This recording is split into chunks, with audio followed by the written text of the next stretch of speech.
Every Yoruba kingdom has its crown, but only one city has a kingship system unlike any other. In Ile-Ife, the throne belongs to Oduduwa's bloodline. In Oyo, only the Alefins' royal children can ever sit on the throne. In Ijebu, the Ojoli comes from a set royal house. But in Ibadan has no royal family at all. The Olubadan's crown can pass from a farmer's hut to a trader's store, from a soldier's camp to a poor man's son if he rises through the ranks. Why is Ibadan so different? How did it all start? And why does kingship in Ibadan move from family to family instead of staying with one bloodline? Let us travel back in time to uncover the secret.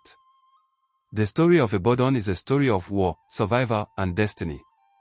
In the early 1800s, the Yoruba world was in chaos. Wars raged everywhere: the Owu War, the fall of the Oyo Empire, slave raids, and endless battles. Refugees fled from destroyed towns. Warriors roamed, looking for a new home. Out of this chaos, in 1829, a group of fearless warriors and hunters refounded a settlement called Ibadan. But this was no ordinary town. Unlike Ile-Ife or Oyo, Ibadan was not built by kings or princes. It was a war camp. Men from Oyo, Ife, Egba, Ijebu, Owu, and even from faraway places gathered there. They brought no crown, no palace, no royal bloodline, only their weapons, courage, and hunger for survival. And so, Ibadan began not as a kingdom, but as a military republic. Since Ibadan had no crown prince, who would lead? The warriors decided that leadership would go to the strongest and the wisest among them. Not by birth, not by inheritance, but by merit. This is why Ibadan kingship is different. Unlike other towns, Ibadan kingship was never tied to bloodline. It was tied to service, endurance, and achievement. Instead of kings, Ibadan had Baales, chief rulers. These Baales were warlords who commanded both respect and fear. Some of the most important early rulers include Maye Okunade, one of the earliest leaders, a brave war general. Oluyole, another respected commander. Balogun Oluyole, died 1850, perhaps the most famous of all. He was a farmer warrior from Oyo who rose to lead Ibadan. Under his leadership, Ibadan became a great power. His name is still remembered in Ibadan families today. Opagbi, Ibikono, Orowusi, other Baales who carried the torch.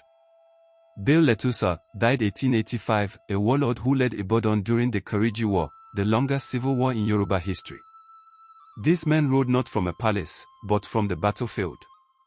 By the mid-1800s, Ibadan had grown into the most powerful city in Yoruba land. Its army conquered towns, controlled trade routes, and spread fear across the land. So powerful was Ibadan that its generals were sometimes more respected than the Alefin of Oyo himself. But still, Ibadan had no king.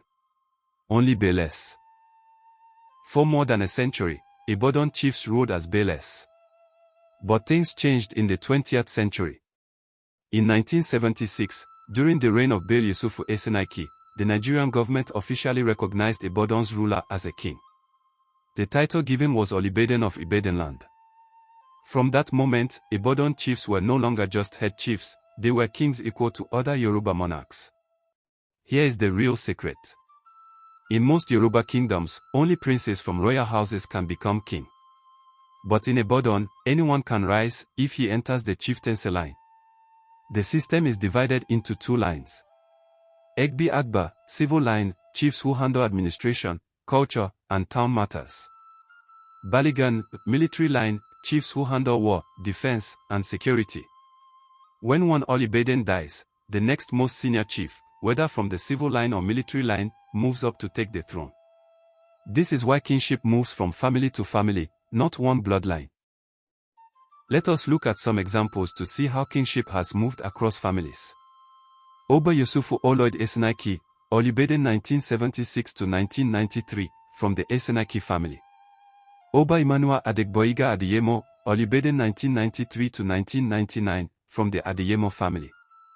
Oba Yunusa Ogundipe Araposowo I, Olubadan 1999 to 2007, from the Ogundipe family.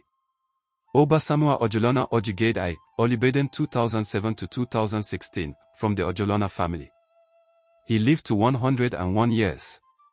Oba Saliu Adetunji Age Ogongoneso I, Olúbàdàn 2016 to 2022, from the Adetunji family, founder of Omo Age Records. Oba Lekan Balogun Ali Okomade II, Olúbàdàn 2022 to 2024, from the Balogun family. Oba Owolabi Olakulehin, current Olúbàdàn, crowned 2024, from the Olakulehin family. Notice how every king comes from a different family. This is because kingship in Ibadan is not by blood, but by a long ladder of promotions. The Ibadan kingship system is both fair and cruel.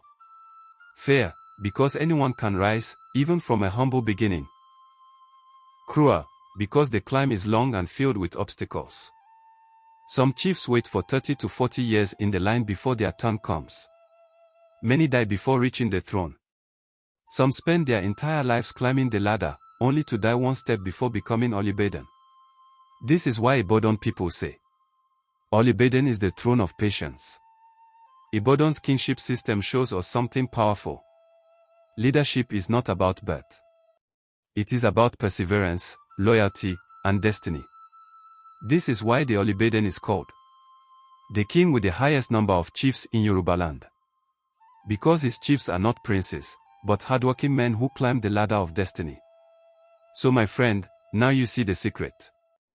The reason Ibadan kingship moves from family to family is because Ibadan was not founded by princes, but by warriors.